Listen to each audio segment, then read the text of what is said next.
یو ورور پوښتنه کړې ده چې کله جمع ولاړه ده یو رکعت شوی دی ورته ورشي دویم رکعت کې ورسره برخه والي ته به سبحانک اللهم ویې که ده به پرېږدې.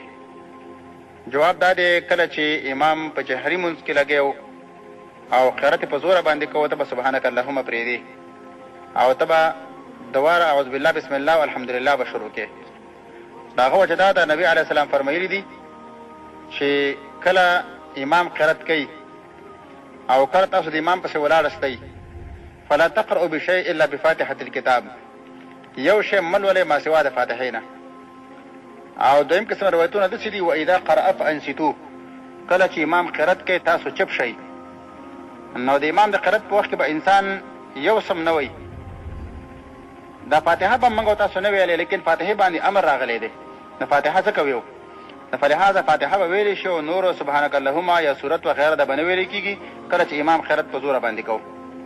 کله چې امام قرات په پټه باندې کوو لکه ماسپښین مازدیګر مونځ نو بیا به ته خپله سبحانک اللهم مو ویې اعوذ بالله بسم الله به مو ویې او الحمدلله به م لوستلی شي. د هغه وجه دا ده نبي علیه السلام فرمایلي دي ما ادرکتم فصلوا وما فاتکم فاتموا.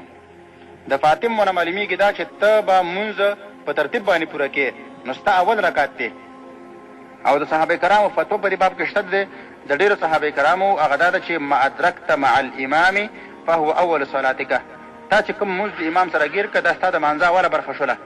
نو فلهذا کله چې ستا د مانځه اوله برخه شوله نو اوله برخه کې سبحانک اللهم شته، اعوذ بالله شته، بسم الله شته، دغه ترتیب باندې به یې ته ولولې.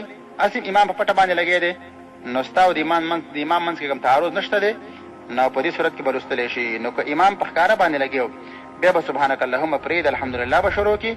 که امام په پټه باندې لګی نو بیا به ته خپل الحمدلله سبحانک اللهم او اعوذ بالله بسم الله الحمدلله ټول به لولې. السلام علیکم ورحمة الله.